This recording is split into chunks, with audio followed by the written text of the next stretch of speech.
अस्सलाम वालेकुम स्टूडेंट। आज की क्लास में हम अकाउंटिंग पार्ट 1 का एक इम्पॉर्टेंट टॉपिक डिस्कस करने वाले हैं, बैंक रिकन्सिलिएशन स्टेटमेंट। मैं आपको बताऊंगी कि बैंक रिकन्सिलिएशन स्टेटमेंट हम क्यों बनाते हैं और किस तरह बनाते हैं।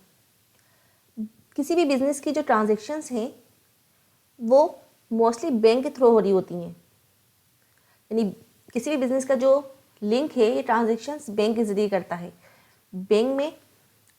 बैंक किसी बिजनेस के बिहाफ पे डिपॉजिट्स करता है, ठीक है, यूटिलिटी बिल्स पे करता है, चेक इशू करता है, इस तरह से इंटरेस्ट डिपॉजिट करता है, इंटरेस्ट कलेक्ट करता है, ठीक है, और इस तरह के बहुत सारे ट्रांजेक्शन्स या डीलिंग्स करता है बैंक हमारे बिहाफ पर। बैंक रिकन्सिलिएशन स्टेटमेंट से पहले मैं आपको एक टॉपिक याद दिलाना चाहूँगी, कैश बुक। कैश बुक में मेनली हम जितने भी ऑन कैश ट्रांजेक्शन थी उनकी रिकॉर्डिंग कर रहे थे। कैश बुक में 3 मेन कॉलम थे, एक था कैश कॉलम, दूसरा बैंक और तीसरा डिस्काउंट कॉलम। 2 साइड थे कैश बुक के, एक डेबिट साइड और दूसरा क्रेडिट साइड। तो जो कैश बुक का बैंक कॉलम था उसके अंदर डेबिट साइड पे हमने तमाम डिपॉजिट्स और जब भी हमें रिसीविंग हुई थी अमाउंट की या फिर हमने अपने बैंक में कुछ डिपॉजिट करवाया था, अमाउंट डिपॉजिट करवाया था, तो डेबिट साइड पे रिकॉर्ड किया था। इसी तरह से जब भी कभी चेक्स इशू किए हैं कस्टमर्स को या कुछ पेमेंट्स करी हैं बैंक के थ्रू तो वो क्रेडिट साइड पर रिकॉर्ड की गई थी। तो बैंक के ज़रिए जितनी भी ट्रांजेक्शन्स हुई थी वो कैश बुक के बैंक कॉलम में रिकॉर्ड की गई थी, यानी प्रॉपर रिकॉर्ड मेंटेन किया गया था। इसी तरह से बैंक ने भी जितनी ट्रांजेक्शन्स थी बिजनेस की वो डेट वाइज रिकॉर्ड करता है, यानी बैंक बिजनेस की तमाम ट्रांजेक्शन्स डेट वाइज अपने पास रिकॉर्ड करता है। और हम कहाँ रिकॉर्ड करते हैं या बिजनेस कहाँ रिकॉर्ड करता है? बिजनेस उन ट्रांजेक्शन्स की, बैंक की उन ट्रांजेक्शन को अपने कैश बुक के बैंक कॉलम में रिकॉर्ड करता है। तो बिजनेस तमाम ट्रांजेक्शन जो कि बैंक के ज़रिए करता है वो कैश बुक के बैंक कॉलम में रिकॉर्ड करता है, ठीक है, और बैंक जो है अपने पास बैंक स्टेटमेंट में रिकॉर्ड करता है। मंथ के एंड पे जब बैंक स्टेटमेंट रिसीव होता है बिजनेस को, तो बिजनेस क्या करता है? बिजनेस उन ट्रांजेक्शन को या उसके बैलेंस को टेली करता है या मैच करता है कैश बुक के बैलेंस से।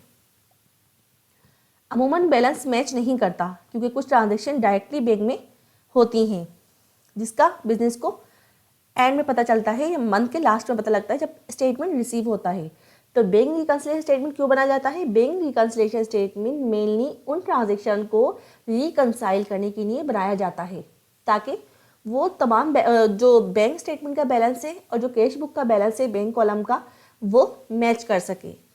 Bank reconciliation is the process of matching the balance shown in the cash book bank column. Bank reconciliation statement क्या है? एक प्रोसेस है ऑफ मैचिंग द बैलेंस को मैच करने का, shown in the cash book जो कि कैश बुक में शो किया गया है, कैश बुक के बैंक कॉलम में शो किया जाता है, ठीक है, with the balance shown in the bank statement. किसके साथ? बैंक स्टेटमेंट के बैलेंस के साथ।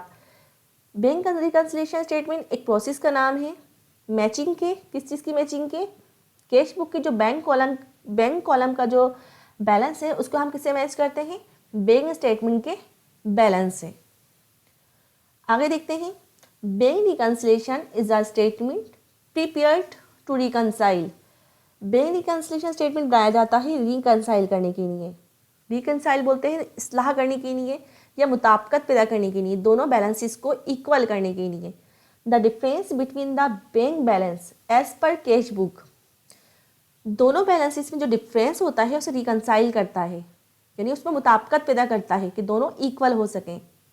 As per cash book, cash book के मुताबिक जो बैलेंस है और जो बैंक बैलेंस है उन दोनों में क्या करता है? मुताबिकत पैदा करता है, दोनों को इक्वल करने की कोशिश करता है, इक्वल करता है। As per bank statement on a particular date, एक ख़ास डेट पे जो बैलेंस हमें रिसीव होता है बैंक स्टेटमेंट का और कैश बुक के बैंक कॉलम का, उसमें मुताबिकत या रिकन्साइल करता है उसको।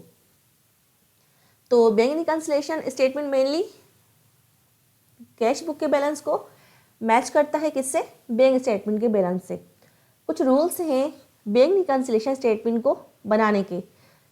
जब मैं प्रैक्टिकल स्टार्ट करूंगी तो इन रूल्स को फॉलो करूंगी, तो ज़रा ध्यान से समझें स्टूडेंट कि वो कौन से रूल्स हैं जिनको फॉलो करते हुए हम बैंक रिकन्सिलिएशन स्टेटमेंट बनाएंगे।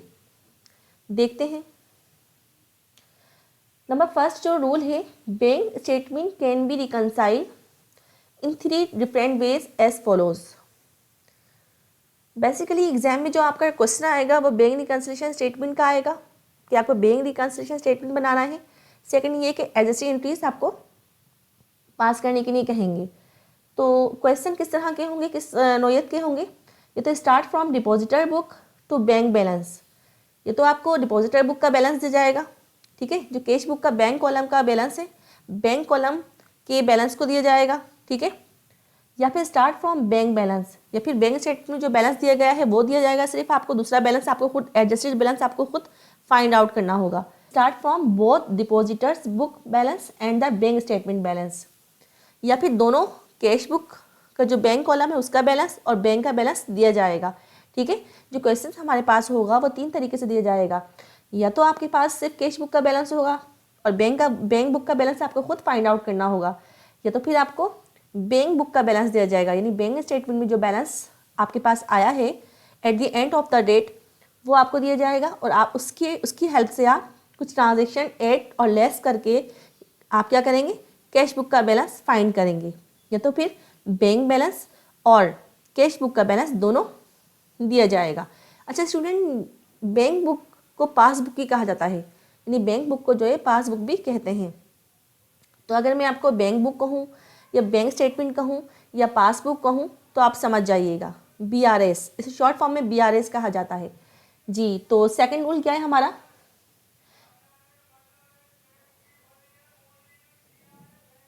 In cash book debit plus and credit minus.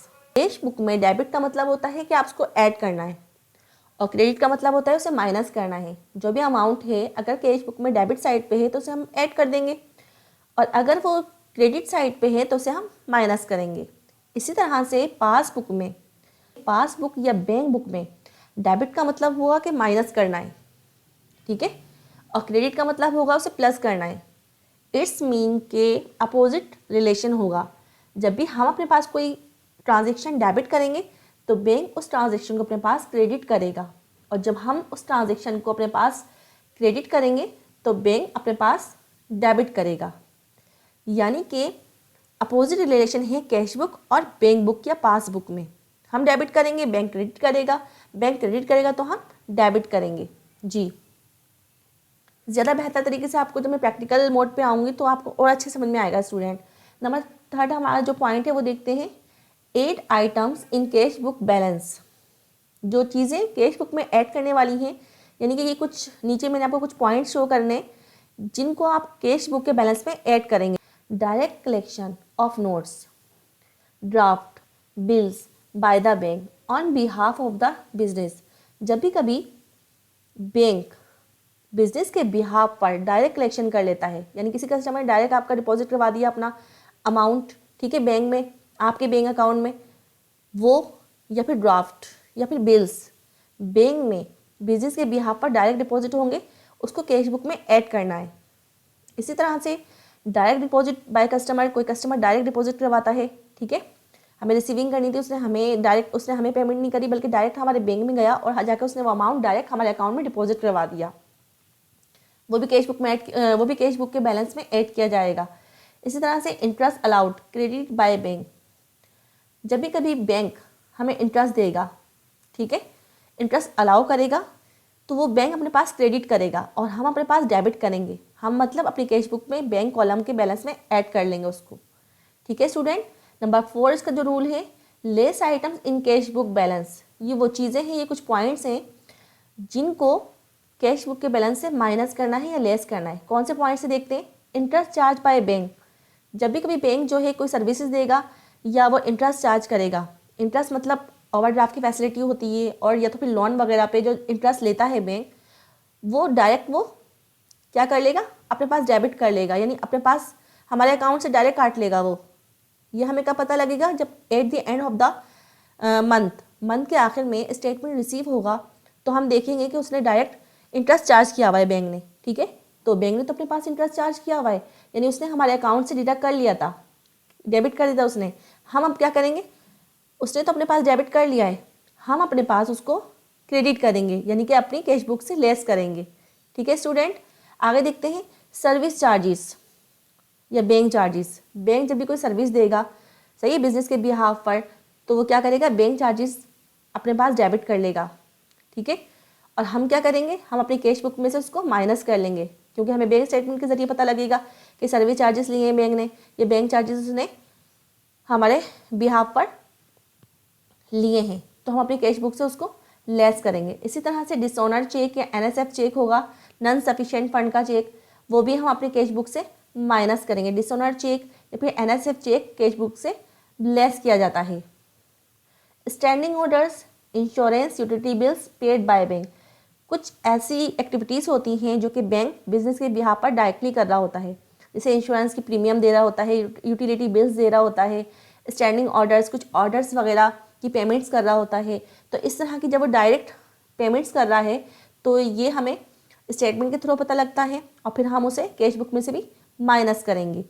ठीक है स्टूडेंट, नंबर 5 पॉइंट पे आते हैं, 8 आइटम्स इन बैंक बैलेंस। वो कौन से आइटम्स हैं जो कि बैंक के बैलेंस या पासबुक में ऐड किए जाएंगे। तो अनक्लियर चेक सबसे पहले डिफाइन करूँगी आपको मैं, कि कोई कस्टमर है, उसने हमें कोई चेक दिया है। ठीक है, कस्टमर से हमने चेक रिसीव किया 30 जनवरी को, फिर हमने उसको वो बैंक में डिपॉजिट करवा दिया, 30 जनवरी को ही डिपॉजिट करवा दिया। लेकिन 30 जनवरी को बैंक ने उसको अपनी पासबुक में ऐड नहीं किया। क्यों ऐड नहीं किया? क्योंकि वो क्लियरिंग प्रोसेस में चल रहा है। क्लियरिंग प्रोसेस क्या होता है कि बैंक, जिस बैंक का वो चेक होता है उससे कंफर्म करता है, उससे क्लियर करता है, ठीक है, कि अमाउंट है या नहीं है। तो ये इस प्रोसेस में, पूरे क्लियरिंग प्रोसेस में 2 से 3 दिन कंफर्म लग जाते हैं। ठीक है, तो क्लियरिंग प्रोसेस की वजह से बैंक ने पासबुक में वो चेक ऐड नहीं किया, जबकि हमने जब उसे बैंक में डिपॉजिट करवाया था तो कैश बुक के बैंक कॉलम में ऐड कर लिया था। तो हम क्या करेंगे, इस सूरत में बैलेंस दोनों मैच नहीं कर रहे होते। तो जितने भी अनक्लियर चेक होंगे या अनकलेक्टेड चेक होंगे जो कि अभी फ़िलहाल ऐड नहीं किए गए, ठीक है, उसको हम पासबुक बैलेंस में ऐड कर देंगे। ठीक है, अभी मैं आगे जाकर ट्रांजेक्शन्स कर रही होंगी, यानी प्रैक्टिकल क्वेश्चन कर रही होंगी, तो मज़ीद आपको अनक्लियर चेक के बारे में बताऊंगी। इसी तरह से लेट डिपॉजिट। लेट डिपॉजिट क्या होती है कि जैसे कि मंथ के एंड में बैंक स्टेटमेंट बना लिया जाता है, तो ऐसा हुआ होगा कि जनवरी की 31 को लेट डिपॉजिट करवाया होगा कोई चेक, ठीक है, तो वो इस महीने के रिकॉर्ड में शो नहीं किया जाएगा, बल्कि नेक्स्ट मंथ में शो किया जाएगा। तो उस तरह की जो लेट डिपॉजिट्स वगैरह होती हैं, deposits actually made late in the period, यानी पीरियड खत्म हो चुका था बैंक का, ठीक है, उसके बाद हमने डिपॉजिट करवाई है, तो वो डिपॉजिट हमने तो अपने पास ऐड कर ली होगी अपनी कैश बुक के बैंक कॉलम में, लेकिन बैंक अपने पास शो नहीं कर रहा, बैंक स्टेटमेंट में शो नहीं हो रहा वो, तो वो बैलेंस भी हम बैंक बुक के बैलेंस में ऐड किया जाता है। आगे देखते हैं number 6 point, less items in bank balance या पासबुक। वो आइटम्स या वो चीज़ें जो कि बैंक के बैलेंस से माइनस या लेस करनी है। Unrepresented check.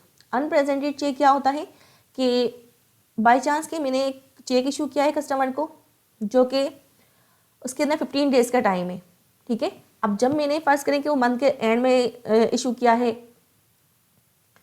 या वो 15 डेज़ का टाइम है और हमने मंथ ख़त्म होने में 5 दिन थे जब इशू किया है हमने, तो अपने पास से जब हमने उसे इशू किया होगा तो हमने अपने कैश बुक के बैंक कॉलम से उसे माइनस या लेस कर दिया होगा। लेकिन यानी अपना बैंक तो हमने कम कर लिया है कैश बुक का, लेकिन बैंक में चूँकि अभी वो बंदा, वो कस्टमर वो चेक लेकर प्रेजेंट नहीं हुआ, बैंक ने अभी पे नहीं किया, तो जब तक बैंक पे नहीं करता, बैंक अपनी जो बुक है बैंक स्टेटमेंट उससे बैलेंस माइनस नहीं, यानी डेबिट नहीं करता, बैलेंस लेस नहीं करता या डेबिट नहीं करता, तो अनप्रेजेंटेड चेक को हम बैंक बुक के बैलेंस से माइनस करेंगे।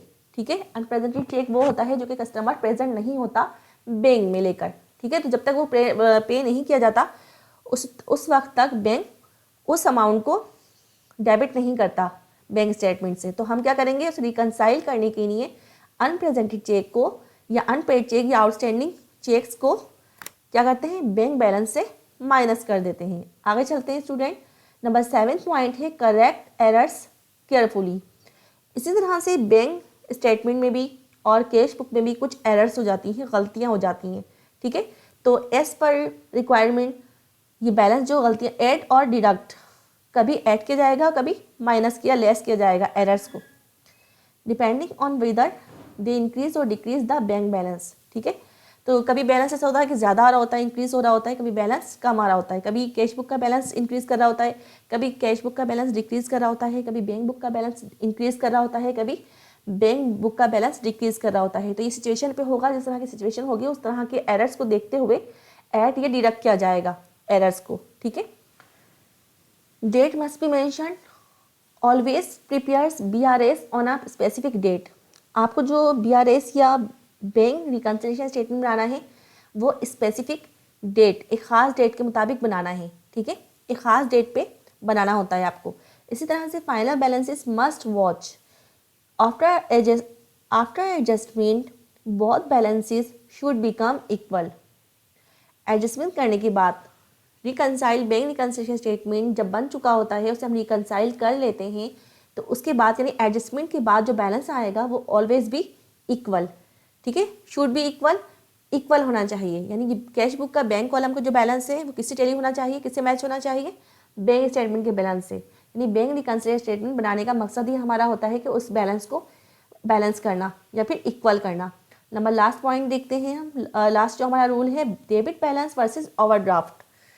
डेबिट बैलेंस या फेवरेबल बैलेंस, डेबिट बैलेंस या favourable balance both are same, यानी फेवरेबल बैलेंस या डेबिट बैलेंस दोनों एक ही चीज़ होते हैं। इस तरह से अनफेवरेबल बैलेंस, क्रेडिट बैलेंस या बैंक ओवरड्राफ्ट एक ही बैलेंस होते हैं। ठीक है, बैंक ओवरड्राफ्ट कह लें आप, या क्रेडिट बैलेंस कह लें, या अनफेवरेबल बैलेंस कह लें, तीनों एक ही चीज़ होते हैं। ठीक है, तो स्टूडेंट ये कुछ पॉइंट्स थे। आई होप सो कि कुछ ना कुछ आपको इससे सीखने को मिला होगा, कुछ ना कुछ आपको समझ आ चुकी होगी कि बैंक के जो रूल्स हैं बैंक रिकन्सिलिएशन स्टेटमेंट बनाने के वो क्या हैं। ज़्यादा बेहतर तरीके से आपको इसकी प्रैक्टिकल, जब मैं प्रैक्टिकली करने पे आऊँगी, क्वेश्चन आपको सॉल्व करके दिखाऊंगी तो मज़ीद डिफाइन करूँगी। ठीक है, तो आने वाली क्लासेस जो है मोस्ट इंपॉर्टेंट क्लास है बैंक रिकन्सिलिएशन स्टेटमेंट के हवाले से, क्योंकि उसके अंदर हम प्रैक्टिकल क्वेश्चन करने वाले हैं। तो स्टूडेंट आप प्लीज़ सब्सक्राइब करें मेरे चैनल को, ताकि आप वो वीडियो मिस ना कर सकें। Please share and like and subscribe my channel. Thank you. जो चीज़ें कैश बुक के बैलेंस में ऐड की जाएंगी वो कुछ चीज़ें हैं, कुछ पॉइंट्स हैं जो कि आपको कैश बुक के बैलेंस में ऐड करना है।